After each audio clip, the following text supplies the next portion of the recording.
thing that always sticks out the most is the exploding trash can volcano. And in that moment, you just go, we just hooked these kids. We hooked them. Yeah! And it was our fellows who made it happen.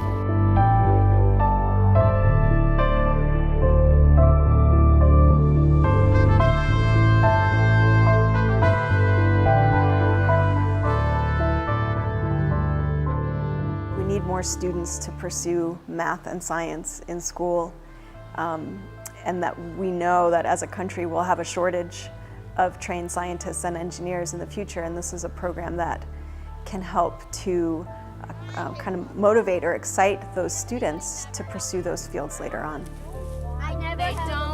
You have never held a worm before, but you're doing it right now. I mean, every one of our fellows has interacted with thousands of students in a year.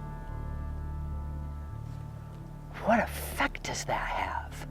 It's got to be huge. It's got to be absolutely huge.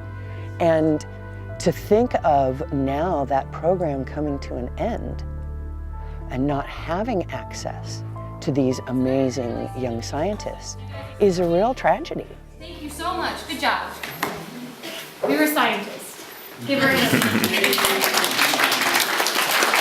So GK-12 stands for Graduate STEM Fellows in K-12 Education, and STEM is science, technology, engineering, and mathematics. We have a lot of scientists who don't do a very good job of explaining why their science is relevant to the general public, and so this was a program that was designed to help give graduate students that experience. Yeah, so this is really hot. So our goals were to establish a working partnership. So a partnership in which graduate students could go and work at a learning center for a year, help develop lessons, kind of contribute their scientific expertise to the learning center, and interact with K-12 students and influence them. So we've been partnering with the Foothills Learning Center, the MK Nature Center, and the Boise Watershed Environmental Education Center. It's really fun when you start talking about science with kids. They just go nuts, right? Just kind of the beauty of inquiry as it stands with like kids, like raw, right? It's so raw at that level. And you get to see them kind of start to work things out. Oh, that's the crinoid. Did we find the crinoid? Oh, will you hold that up so you can see it? What is that called? Crinoid. Crinoid, excellent. The people brought into the GK-12 program are kind of, they're experts in what they're doing. And so a K-6 teacher usually has a degree in education, but not necessarily a degree in science. So I think kids have a little more opportunity. They're excited because we're younger, we're a real scientist, and we work at Boise State, I think one of the great things about the GK-12 Fellows is that they can stand in front of an audience and they can say, I'm a scientist. And so they're there as a representative of that kind of group of people who sort of get a bad rap. As non-scientists, I think most people out in the public, when you say, this person is a scientist, they envision somebody in a white coat in a laboratory doing experiments. Pouring the red stuff into the blue stuff and seeing what happens or some such thing.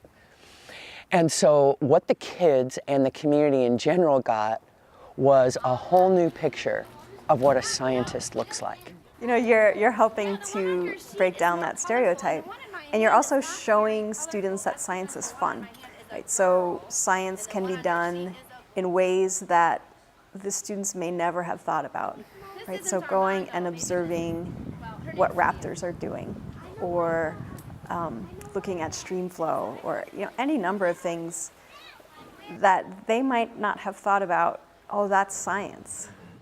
In the city of Boise, there's nothing like it.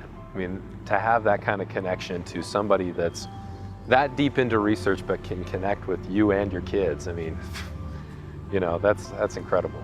Moving forward, to lose that sort of interaction with students and to get to impact so many people with the science that we have at Boise State, I mean, what an amazing outlet. There's been lots of brainstorming and lots of working on how to really make this a sustainable program. how to get community support behind it, how to get the universities and the cities and corporations that hire scientists, all kinds of folks in the community say, yeah, this is something worth supporting, worth sponsoring.